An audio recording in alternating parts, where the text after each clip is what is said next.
Antártica Press produjo este documental sobre un tema del que se habla poco, pero tal como escuchábamos en el adelanto, afecta a cerca de 200 millones de mujeres y niñas en el mundo. Los gobiernos inclusive pasan por alto, no es un tema de agenda. Y hay varias preguntas que me gustaría hacerle a Camila Valero, que es periodista de Antártica Press, produjo también en parte el documental y viajó, es uno de los testimonios que escuchábamos en el adelanto. Camila, muy buenos días. Agostina Scioli te saluda para DNews, para toda la región. ¿Cómo estás?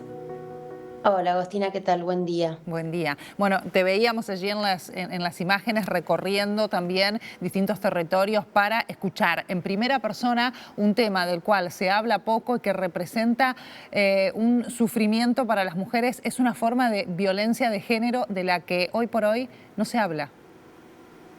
Sí, tal cual lo decís, y es una práctica que es violencia de género, pero que encima está enmarcado como un rito de iniciación. Entonces son madres y abuelas que se lo hacen a sus hijas, que cuando desde el nacimiento hasta los 15 años, como una forma de prepararlas para la sociedad. Porque en este caso no es entendido como un castigo, Claro. sino como un bien que le están haciendo a estas niñas, porque entienden que es la forma de prepararla para un matrimonio feliz, que en última instancia en estas comunidades es el objetivo, que la mujer se pueda casar. Para eso, en las comunidades en donde se practica, es necesario que esta niña esté mutilada. Claro. Y la mutilación genital femenina consiste en sacarle o cortarle los órganos genitales a la niña.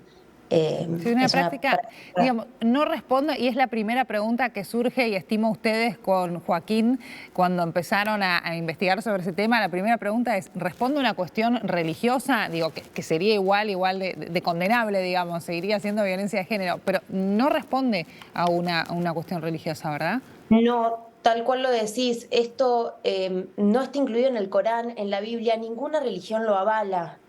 Sin embargo, se entiende y muchas comunidades lo justifican desde este lado, pero en realidad no es así.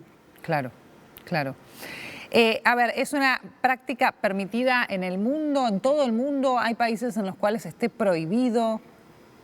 Mira, en 51 países está prohibida por ley y en los países en donde se implementa una ley, o sea, en países en donde se practica y gran parte de la población femenina está mutilada, Sí. cuando se implementa una ley, esto cambia, es importante, porque realmente mucha gente le teme a la represalia legal, que Claro. para eso funcionan las leyes, entonces la práctica pasa a ser o clandestina o realmente deja de realizarse. Y también se abre el espacio para mujeres de las propias comunidades que están en contra de esta práctica, para que puedan alzar la voz y para que puedan generar lazos con otras mujeres para que la práctica no se continúe practicando.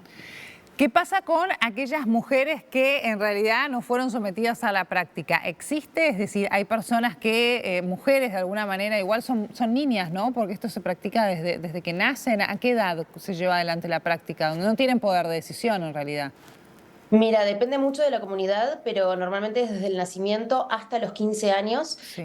porque hay que entender que en muchas de las comunidades en donde se practica, también se practica el matrimonio arreglado.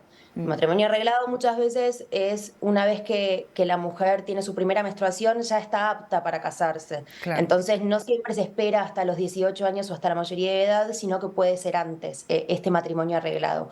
Para que la niña pueda ser casada y que este matrimonio se pueda practicar, en muchas de estas comunidades es necesario que esté mutilada, por eso pasan antes. Sin embargo, es importante aclarar que estas no son comunidades aisladas que viven en el medio de una llanura o de un campo, sino que muchas mujeres.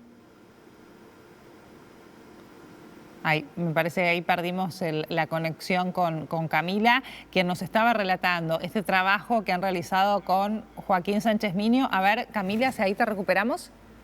¿Qué tal? ¿Ahí me escuchás? Perfecto, sí, nos decías que no se da en comunidades aisladas, es decir, que viven en el medio de la selva o en lugares inhóspitos, ¿no? Tal cual, es importante entender eso. En Estados Unidos, por ejemplo, hay 500 millones de mujeres que fueron mutiladas. Claro. 500.000, perdón, discúlpame, 500.000 mujeres que fueron mutiladas. En Europa también hay 600.000.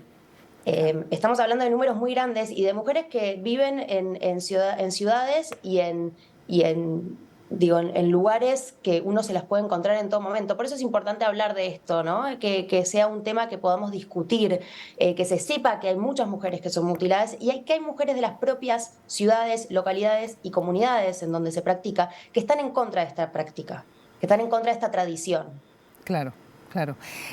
Camila, ustedes viajaron, tuvieron el testimonio en primera persona, de hecho el documental lo emitimos por la pantalla de DNews, y esa mujer que pasaba recién relataba y decía, nunca olvidé el ruido, digamos, del elemento que utilizaron para llevar adelante la práctica. Estimo, en el caso de ella, no conozco su historia, pero digo, no fue cuando era muy chica, es decir, tuvo de alguna manera la edad suficiente como para darse cuenta de lo que estaba sucediendo y que le quedara ese recuerdo que no borrará jamás.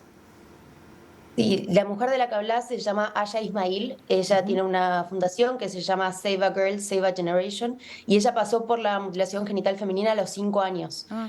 Muchas de las mujeres que entrevistamos en el documental, que fuimos a filmar a Kenia, junto a Joaquín Sánchez Mariño y para Antártica Press, lo pasaron entre los 5 y los 6 años. Son niñas totalmente conscientes que saben. Lo recuerdan. Tal cual. Y que al mismo tiempo están, van a una celebración ellas. O sea, ellas les dicen que ese día van a ser purificadas, entonces van muy felices. Aya nos contaba que ella hacía un paralelismo con sus hijos que se criaron en España y que era como el día antes de Navidad, cuando iba a venir Santa Claus o Papá Noel. Esa era la expectativa que tenían y sin embargo se encontraban con una situación totalmente violenta de sufrimiento absoluto al punto de desmayarse del dolor. Claro. Sí, sin lugar a dudas, había un testimonio de una mujer que decía que hasta la práctica se desarrolló, no sé si es en el caso puntual de ella o en general, sin anestesia. Sí, en todos los casos, te diría que en el 99% de los casos se realiza sin anestesia, no es en hospitales, es en casas de familia, se utiliza una cuchilla para cortar, lo que entenderíamos por una afeitadora acá, y hay casos en donde incluso la misma cuchilla se utiliza para 6 o 7 niñas hasta que pierde el filo. En este caso también estamos hablando de enfermedades contagiadas. Sí. Digo, todo tipo de... No hay ningún tipo de asepsia, no hay ningún tipo de anestesia. Es realmente un sufrimiento absoluto para estas niñas que pasan por esto. ¿Qué pasa con aquellas mujeres, como la historia de la mujer que relatabas recién, que tiene de hecho una fundación? Estimo no vive ya dentro de esas comunidades, pero digo, hay quienes siguen viviendo en estas comunidades donde se lleva adelante la práctica que sin embargo se oponen y que no han llevado adelante la mutilación. Sí, lo hay. En el documental van a poder ver que fuimos a conocer el caso de otra mujer que, por ejemplo, sigue viviendo en Garissa, que es un pueblo del interior de Kenia, y que ella justamente al oponerse, al no querer mutilar a sus hijas, porque lo que le pasó a ella es que habiendo sufrido todo lo que pasó, dijo, a mis hijas no se lo voy a hacer.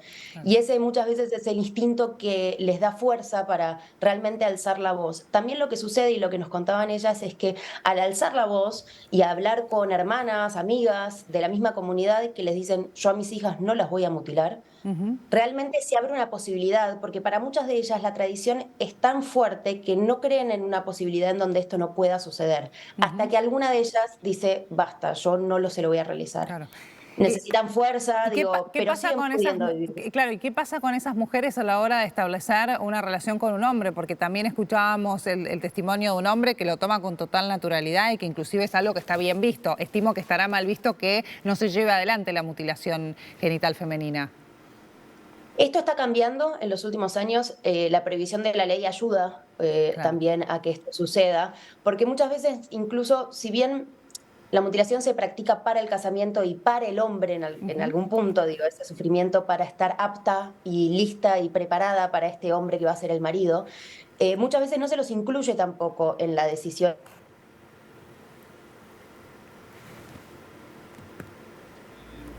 Kaplan Marcusan, que también la pueden ver en el documental, ella nos decía que cuando se incluye a los hombres en esta decisión, algunos se oponen porque no quieren lastimar a sus hijas. Entonces es importante poder darles espacio y que ellos también puedan alzar la voz en contra de la mutilación. Camila, gracias por estos minutos con nosotros, por compartir este trabajo duro que han llevado adelante, también un gran trabajo junto a Joaquín y que pudieron ver a través de la pantalla también de DiDi News y que encuentran en el sitio de Antártica Press. La mutilación genital femenina, de la cual se habla poco, pero se sigue practicando, y lo importante, tal como vos decías, es que se está comenzando a gestar un cambio en ese sentido. Un placer, Te Camila. agradezco mucho por el espacio. A vos, muchas gracias.